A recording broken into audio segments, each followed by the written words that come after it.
Kita sangat bersyukur kepada Allah Subhanahu wa taala diberikan kesempatan untuk mendapati Jumat pertama di bulan Dzulhijjah 1447 Hijrah. Mengawali khutbah ini, kita bermohon kepada Allah Subhanahu wa taala semoga Jumat kali ini dijadikan oleh Allah sebagai Jumat yang penuh berkah, yang terbaik di antara sekian Jumat yang pernah kita jalani.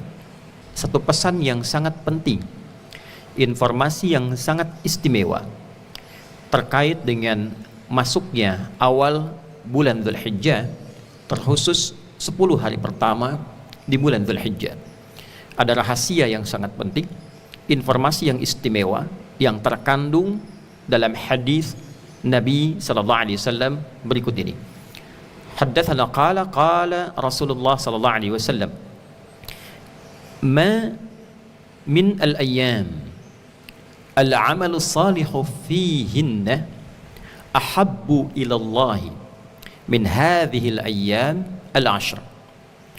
Qalu ya Rasulullah walal jihadu fi sabilillah.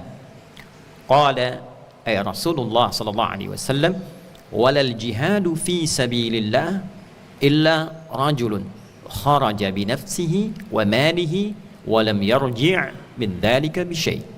Rawahul Bukhari. Nabi sallallahu alaihi wasallam pernah menyampaikan informasi yang sangat spesial.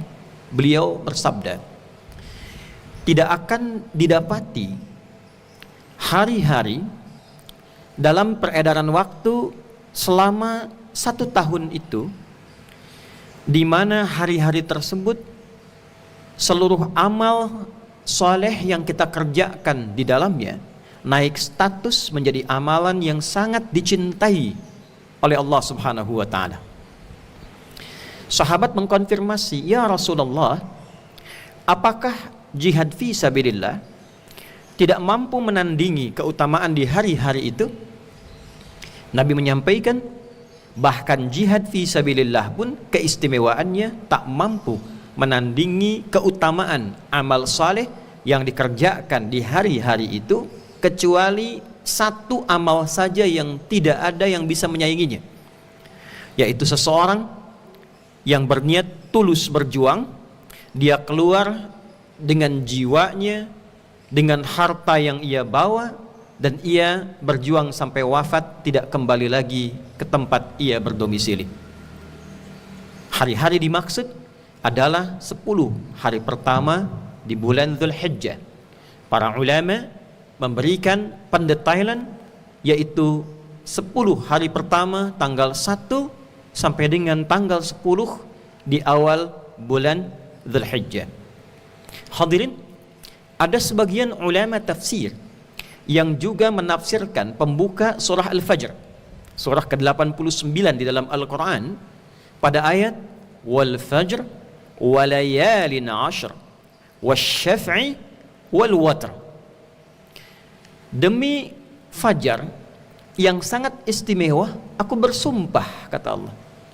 Ada yang memaknai fajar dimaksud fajar di hari ke-10 bulan Dzulhijjah, saat hamba-hamba Allah mulai bertakbir, yang berhaji bersiap-siap untuk melontar jumrah, yang tidak berhaji bersiap-siap menunaikan salat, kemudian berkorban, berupaya mendekat kepada Allah Subhanahu wa taala dengan pendekatan yang berbeda di hari-hari lainnya. Walayalin 'ashr, dan malam-malamnya istimewa. Wasyaf'i wal watr, tak peduli genap ataupun ganjil, malamnya istimewa, siangnya istimewa. Ada yang memaknai 10 ini adalah 10 awal pertama bulan Dzulhijjah. Ada yang menafsirkan 3 ayat itu terkait dengan 10 akhir Ramadan dalam suasana i'tikaf. Namun juga dalam penafsiran itu ada yang menekankan berdasarkan hadis tadi, bisa dimaknai juga dengan 10 hari pertama di bulan Dzulhijjah. Malamnya istimewa, siangnya istimewa, dan fajar di hari ke-10 juga begitu istimewa. Hadirin, keistimewaan pertama pada 10 awal Dzulhijjah ini terletak pada kalimat yang lebih tekankan, ahabbu ilallah.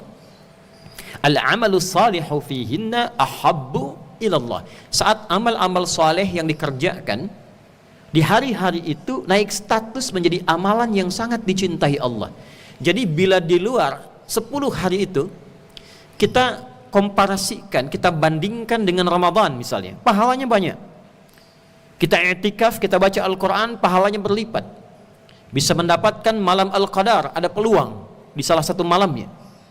Namun belum tentu yang kita kerjakan berupa amal saleh, salatnya, malamnya tahajudnya, kalau Ramadan tarawihnya, kita baca Al-Quran di dalamnya, belum tentu amal yang kita kerjakan dicintai oleh Allah. Sekalipun amalan itu statusnya benar, berpahala.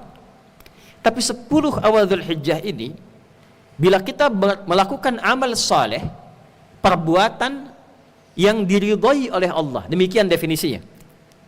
Bisa salat, ibadah ritual, baca Al-Quran, zikir, bisa juga amalan sosial yang diniatkan untuk mendekatkan diri kepada Allah.